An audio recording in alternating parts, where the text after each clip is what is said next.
맥킨의 지혜투자클럽입니다. HLB 항서제약이 150여 개의 파이프라인으로 글로벌로도 보면 파이프라인 순위에서 13위 정도 수준입니다.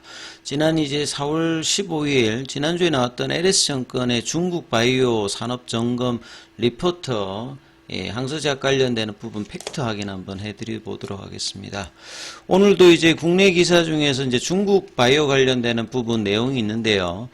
과거 이제 2021년에 코로나 이전에는 이제 중국 같은 경우에도 이제 지방 제약사 중심의 제네릭 중심이었다가 미국에서 이제 코로나 관련해서 어마어마한 투자를 하는 걸 보고 2020년도 이후부터 이제 많은 이제 변화가 정부 주도로 있었죠. 2021년도까지만 하더라도 한국과 중국의 이제 신약 개발 회사들의 라이센스 사업 관련되는 금액이 크게 변화가 없었습니다만 중국이 이제 뭐 전기차든 여러 이제 뭐 태양광이든 뭐 이런 업종에서 빠르게 이제 생산력을 증가시키는 부분들이 굉장히 강점이 있는데요. 제약바이오에서도 이제 이런 부분들이 나타나면서 4년 만에 올해 1분기 기준으로 보면 기술 수출 라이센스 사업 금액 자체가 한국의 20배입니다. 한국 같은 경우에도 이 잭팟을 터뜨리는 어떤 기업들도 계속 이제 증가되고 있는데 중국의 속도가 굉장히 더 크고 있다 이렇게 봐야 되겠습니다. 2021년도 기준 본다면 한국이 109억 8,900만 달러였고요. 중국이 138만 9,100달러로 한 1.2배 정도 수준이었습니다만 이 간극 자체가 많이 벌어져 있는데요. 이런 부분들은 중국 정부의 유연한 규제, 그러니까 미국을 많이 이제 보고 이제 따라하는 거죠.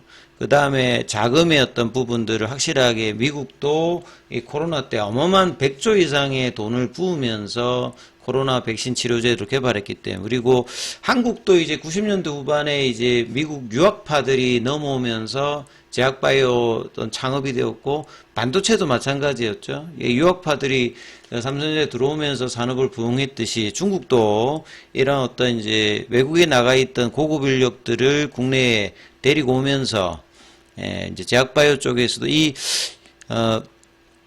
프루프 오브 이제 컨셉이라고 하는 말은 이제 동물 쪽에서 이제 임상 데이터가 좋았던 부분들을 사람에게 이제 임상했을 때 보통 임상 이상 정도 되면 이 프루프 오브 컨셉 관련되는 부분을 통해서 임상 데이터를 빠르게 확보하면서 빅파마들의 매력적인 신약 공급 기지라고 하는 말은 빅파마들이 이런 부분들을 라이센스 아웃을 자꾸만 이제 해간다는 이제 이야기겠죠. 그래서 이제 중국 기술로 탄생하는 블록버스터 관련되는 부분들이 꾸준히 이제 향후에도 많이 나올 수 있는 어떤 가능성이 높아지고 있다. 그래서 한국 같은 경우에도 그냥 뭐 제도적인 부분들의 어떤 한계는 있겠습니다만 가감한 어떤 이제 지원과 그 인적 자원들이 유입되면 해야 사실 이제 제약바이오가 이 글로벌리제이션으로 경쟁력 갖추는 어떤 회사들이 많이 나올 수가 있다라고 봐야 되겠죠. 그래서 가장 큰 원동력은 이 신약 임상 승인 지원제도, 그 다음에 글로벌 빅파마에서 근무 경험이 있는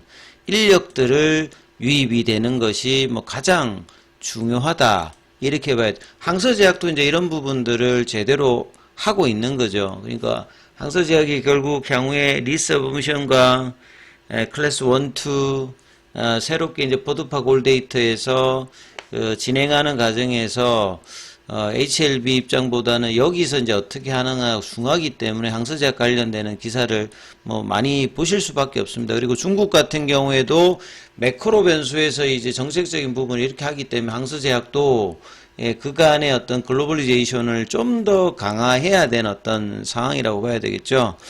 자, 그리고 이제 중국 같은 경우에는 2021년도에 미국을 제치고, 그러니까 2020년도 이후부터 확 바뀝니다. 피봇 라인이 들어오면서. 그래서 항서제약도 이제 2020년 이후부터 확 바뀌거든요.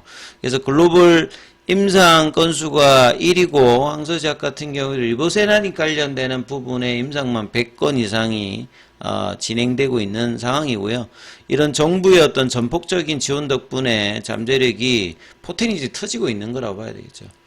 그리고 글로벌 제약사들 빅파마 입장에서도 특허 절벽이라든지 경쟁력 강화하기 위해서 신약 도입을 해야 되는데 이런 임상 데이터 근거 중심으로 뭐 하다 보니까요, 이런 어떤 임상 데이터를 충분히 확보하고 있는 중국의 이제 신약 후보 물질의 매력을 느끼고 있다. 그래서 항서제약 같은 경우에도 이제 최근에 독일 머크, 그 다음에 미국 머커로 연이어 이제 라이센스하고 관련되는 부분들을 내고 있는 거죠. 그러니까 이런 글로벌리제이션에서도 항서제약이 기타 중국에 있는 여러 회사들에 맞추어서도 같이 이제 하고 있는 상황입니다. 특히나 작년도에 이제 이 아케소 같은 경우에는 이제 미국 쪽에 이제 이 부분들을 라이센스 아웃을 해서 이 부분들을 진행하면서 주가가 뉴욕의 나스닥의 상장사가 10배 이상 올라가는 어떤 부분이 있었는데요. 이번 에시막 관련되는 올해 하반기에도 이제 미국 쪽 임상까지 넣어서 한 부분들을 키트루다하고 비교하는 부분에 어떤 결과가 나오기 때문에 이 부분들도 굉장히 중요하죠. 그리고 작년도에 이 키트루다보다 PFS 값이 몇 배 이상, 한 2배 이상 나왔죠. 그래서 주가가 10배 이상 올라갔던 이런 부분들이 있기 때문에 PD1 계열이 2014년도부터 나왔고 중국 쪽은 이제 2018년, 19년 이때 나왔는데 오히려 지금은 PD1 쪽도 개수로 보면 미국을 앞서고 있는 상황입니다. 그러니까 이런 어떤 데이터가 있는 상황에서 LS증권에서 이제 4월 15일 지난주죠. 제약바이오에서 중국 바이오 산업 점검 관련되는 부분 내용이 있어서 항서제약과 관련되는 부분들에 대한 팩트 체크 같이 한번 해드려보도록 하겠습니다. 그래서 이런 신약 파이프라인이 증가한다는 것 자체는 포텐셜이 있는 이제 후보 물질들이 많아진다는 거잖아요. 그래서 작년도만 중국 기업의 신약 파이프라인이 한 4,400개, 한국 같은 경우에는 뭐 좀 임상되고 있는 파이프라인의 연계수가 한 1,800개니까 한국보다 중국이 훨씬 더 많습니다. 그리고 2021년도 이후부터 이렇게 2배가 되었다는 말은 정부의 어떤 가감한 어떤 지원들 속에서 모든 산업들이 이제 국제화를 하기 위해서 중국이 이제 하는 공통적인 어떤 전략이라고 봐야 되겠습니다. 그리고 글로벌 빅파마에서 평균 파이프라인이 한 230개 정도 되는데 가장 많은 쪽이 이제 스위스의 노바티스나 이런 쪽이 가장 좀 많습니다. 근데 이제 항서제약 같은 경우에도 150개 정도 되거든요. 이 경쟁사로 이제 많이 하는 베이진사의 2배 정도 됩니다. 그러니까 항서제약 같은 경우는 굉장히 많은 파이프라인을 병렬적으로 이렇게 막 하다 보니까 속도를 빨리 좀 못하는 어떤 단점들이 있고, 베이진사 같은 경우에는 좀 전략적으로 가감하게 확 집어넣는 어떤 그런 스타일로 있기 때문에 시간이 지나면 항서제약이 이제 이런 부분들이 결과를 계속 낼 수 있는 어떤 흐름이고, 이게 글로벌 수준으로 보면 한 13위 정도를 하는 어떤 부분이다, 이렇게 좀 보셔야 될 것 같고요. 그래서 코로나 이후에 이 임상시험의 증가를 많이 하고 있어서 이 미국에서 2 정도로 유럽을 이미 초월했습니다. 과거에 이제 유럽이 이제 미국의 다음으로 가장 컸는데, 이러다 보니까 이런 결과들이 라이센스 아웃이라든지 아니면 이제 자체적인 어떤 부분의 개발을 통해서 미국이나 유럽에 이제 허가 관련되는 부분 투트랙으로 진행하는데, 항서제약이 이제 그런 어떤 흐름이라고 봐야 될 거고요. 그래서 기술 이전 상위 기업 2020년도 이 합산입니다. 규모, 숫자와 규모를 보는데, 숫자도 이제 항서제약이 요렇죠. 숫자로도 보면 상위에 2 정도 돼 있고, 이게 이제 빌리언이니까 조 단위로 하더라도 항서제약 관련되는 부분들이 이 켈룬 바이오텍에 이어서 가장 많습니다. 합산해서 2020년도 이후로 본다라고 하면 그만큼 항서제약의 어떤 부분들, 그 다음에 이제 항서제약의 순피아핑 이제 부인이죠. 그쪽이 홍콩 쪽에 상장되어 있는 한소제약 같은 경우에도 이렇기 때문에, 그래서 부부가 대단한 어떤 제약바이오에서 중국 쪽에서는 뭐 인지도가 있다라고 이렇게 보시면 될 것 같고요.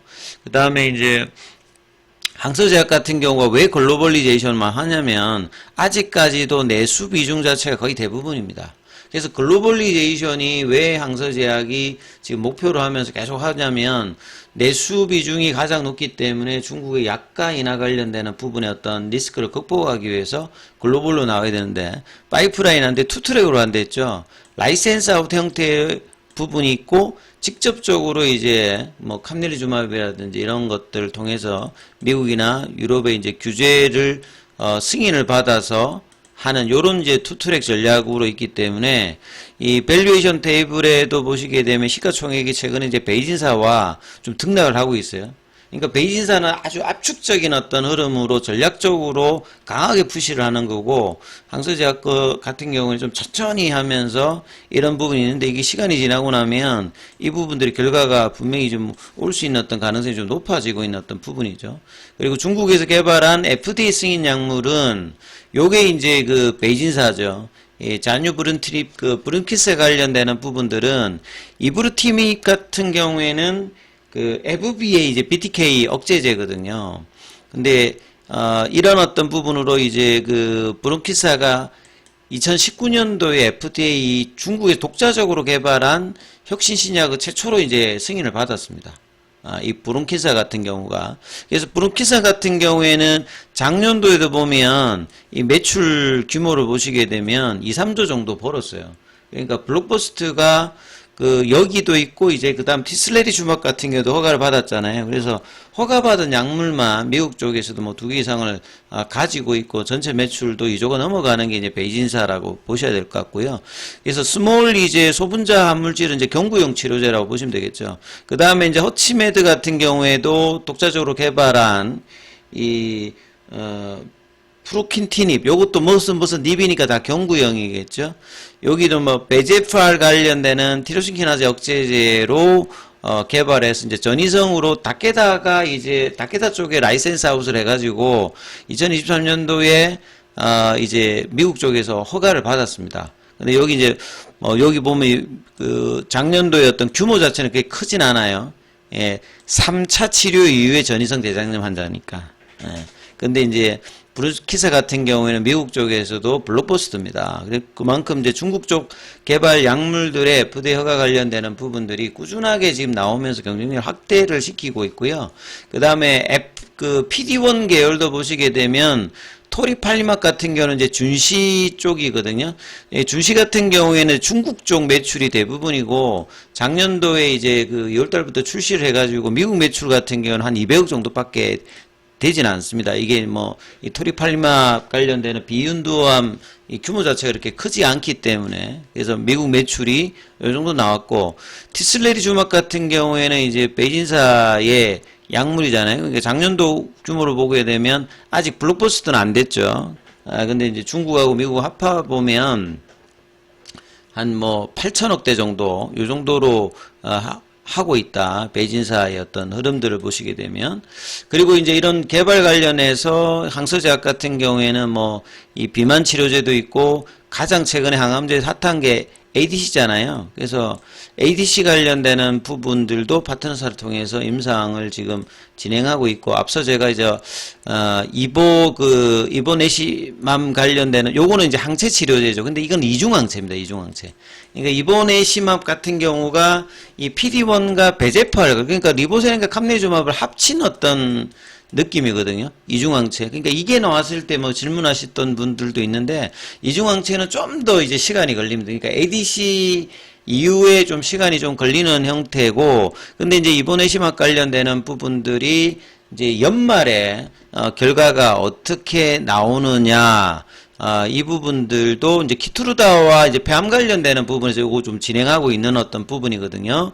그래서 비소세포 폐암 관련되는 부분에서 올해 말 그 다음에 이제 내년도에 이제 OS값 업데이트 예상이 되기 때문에 여기서 결과가 PFS 값만큼 나온다라고 하면 이 이보네시맘 관련되는 부분들도 상당히 영향을 줄 수 있는 부분이죠. 왜냐하면 여기 보시게 되면 키트루다와 비교했을 때 PFS 값이 2배가 이상 높습니다. 이게 실질적으로 고용암에서는 그 OS 값도 중요합니다만 그 PFS 값이 굉장히 좀 중요한 부분인데 그래서 대단한 어떤 부분이 나와서 작년도에 뭐 주가가 미국 쪽에서 10배 이상 뭐 올라가는 어떤 부분들을 좀 보였다 이렇게 보시면 되겠죠. 그리고 황서제약 같은 경우에도 오늘도 한 2.44%, 그 다음에 이제 월봉상으로도 지금 4월달에 양봉을 지금 만들고 있습니다.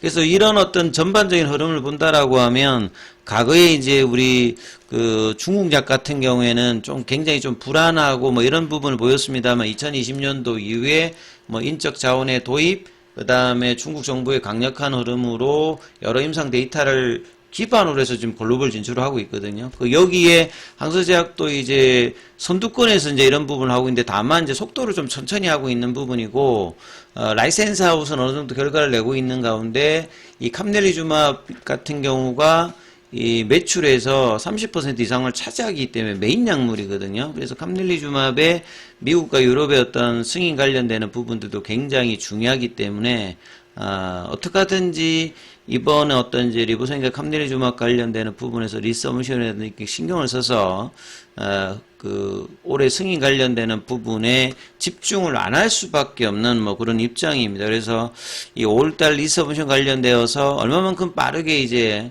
항서제약과 파트너십을 통해서 이 리서브미션 갈 수 있는 부분, 그 부분들은 뭐 항서제약 입장에서는 뭐 이렇게 다른 어떤 선택지가 있는 게 아니기 때문에 좀 더 작년보다 많은 업데이트와 투자를 통해서, 그리고 프랭크 지양 그 이제 시스톤에서 이제 왔던 부사장이 이제 이런 부분을 진두지휘를 하거든요. 그래서 이제 이런 인적 자원들의 도입을 통해서 항서제약의 글로벌리제이션에 이제 변곡점을 만들 수 있는 게 이 캄넬리주맙과 리보세라닙의 항서제약 입장에서도 FDA 허가입니다. 그렇기 때문에 여기에 대한 어떤 기대감은 여전히 있는데 뭐 최근에 이제 불확실성 관련되는 부분이 아직 있다 보니까 주가가 강한 어떤 흐름은 보이고 있지 않습니다만 5월달 기대감들이 반영된 어떤 시기들은 계속 다가온다.